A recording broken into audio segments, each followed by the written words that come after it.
Hey guys, how's it going? Today's gonna be a little bit different. I kind of felt compelled to do news today. Not really something on life. I'm planning on sprinkling things in here and there, but I really wanted to talk about what happened the other day in Tennessee. Anybody who sees this, people that know me, they know I have kids, two beautiful kids I love very much. So this hit me hard when I saw, what happened. Words cannot express the tragedy that this is. And no, for anybody out there who's going to try and make this about me caring about the shooter, no, I don't. Because that person, not even a person. When you're going through things, you have mental illness, which she did. And yes, I say she, it was not a he, it was a she. You were born a woman, you weren't assigned female. You were born female. Regardless of how you see that, doesn't matter. You were born female. Just like my daughters were born female. You were 28 years old.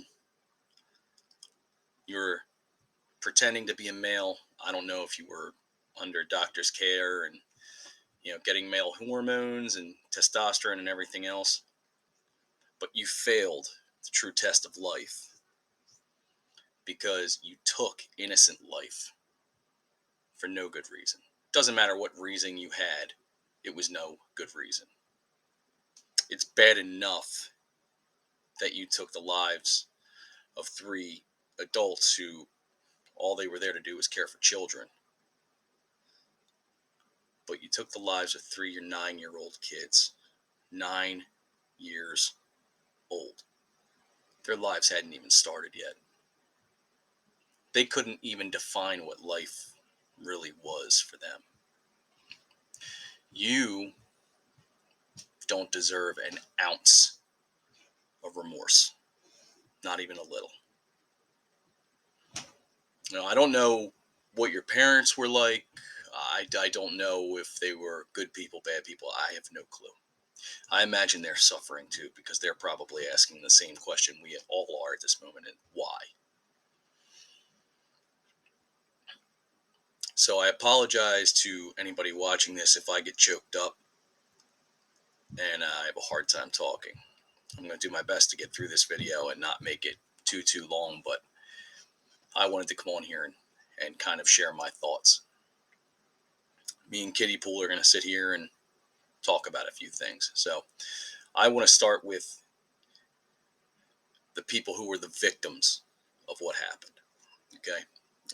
I tried to, write stuff down so that I could, you know, share some things and see if I could, I don't know.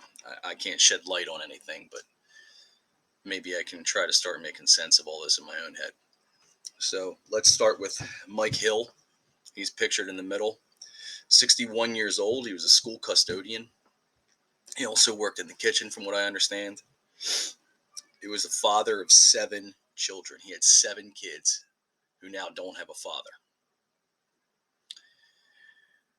He also had 14 grandkids who will never get to know who he was from himself. Now, they'll have to hear who he truly was through stories, things like that, because they'll never be able to ask him questions.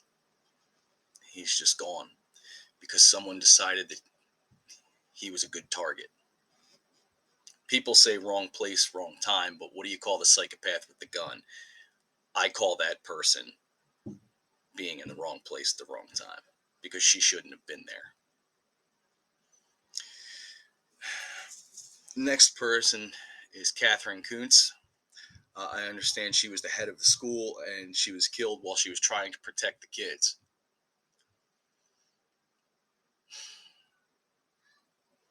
I can't even imagine what her family's thinking, but that's what a hero looks like. You're trying to protect children from a psychopath.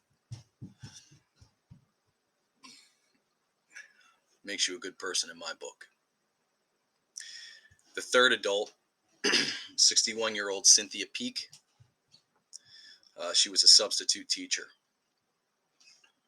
From what I gather, her and Catherine Kuntz were friends, and their family were also friends. Uh, I mean, what can you say about these three? They were victims of a psychopath, someone who decided that their own being and their own personal, you know, beliefs were more important than the lives of those three. Now we get into the difficult part, at least for me. Um,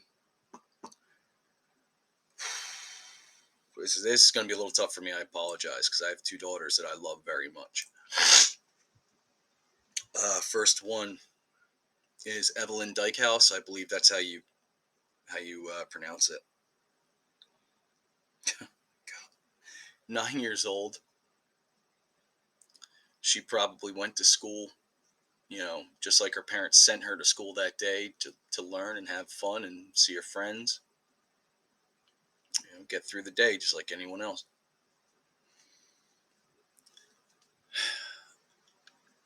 I can't even imagine what her parents are going through, and I don't want to imagine it because that pain, there is no comparison to what that pain is. There can't be. The second one is Hallie Scruggs, 9 years old as well. She was also the daughter of Pastor Chad Scruggs, and I don't know any of these people. I was going through like a lot of people and just trying to pull pieces out of the news as best I can.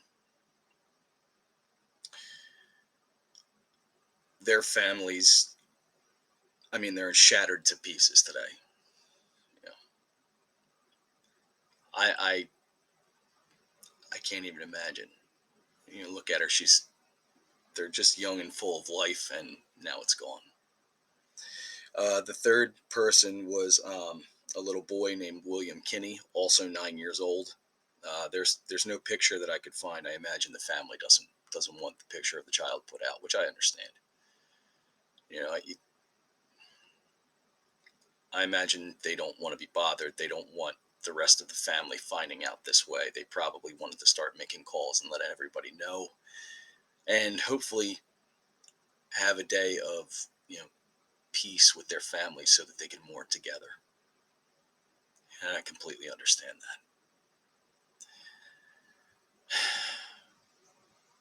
that. I'm sorry this happened to any of you. No parent should ever have to bury a child. None. It's not the parents' fault, that these kids were killed. It's not. They didn't deserve what happened to them at all. Just like the adults didn't deserve it. Someone decided that the best way to express their outrage or anger or whatever else it might be was to carry a firearm into a school and start shooting.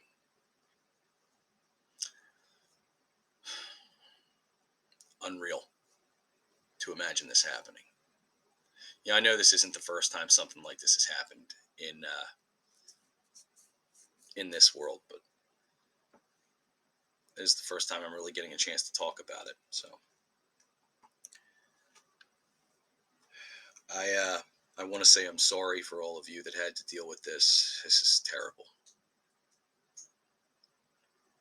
I know thoughts and prayers never seem like enough. Sometimes that's all we can offer because there's really nothing else we have.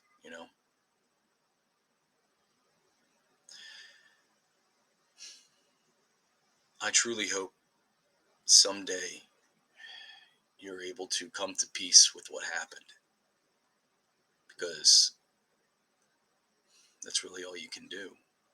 There is no getting over this. Some people try to say you can get over, people passing away or people being killed.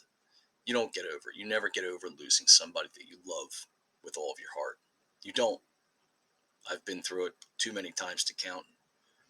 Since my gram passed away in 2001, I've been to, I believe it's 78 funerals for friends and family.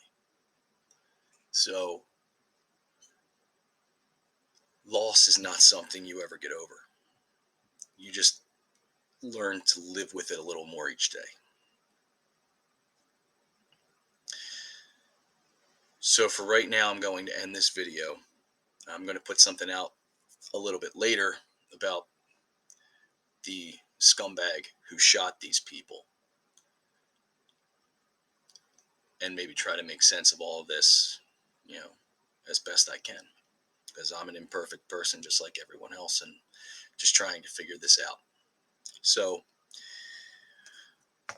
for right now, all I can say is to the families of these victims, I pray you find peace. And I pray you find it in your hearts to forgive yourselves, because at a time like this, it's easy to blame yourself, saying, I could have done this or I could have done that. You did nothing wrong. There's not a thing you did wrong, because this had nothing to do with what you did. You were living your days like you always do.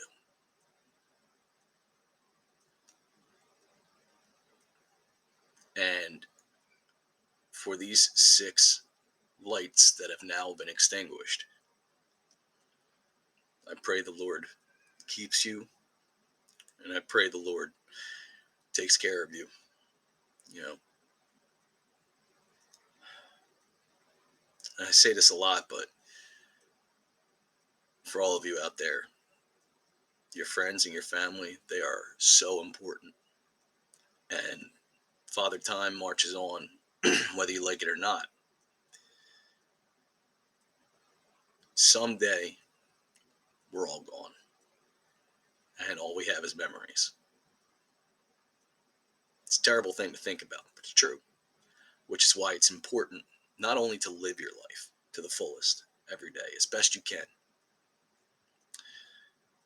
but it's important to tell those around you how much you love them and how much you hope that they understand the love you have for them. See, it's funny because I tell people a lot of times I don't have friends, I just have family, because the people that I consider close friends, they're not friends, they're family to me. For those that don't really understand that, I hope this helps you. If you see this, understand that I don't consider you friends, I just consider you family, and I always will. And I love you very much. So, for anyone watching this, take care of yourselves, take care of your family, tell them you love them every chance you get, because you never know when it'll be the last time. So until next time, I love you all. Keep yourself safe. And just remember to live every day. Because life is a beautiful thing. And every day above ground is a blessed one.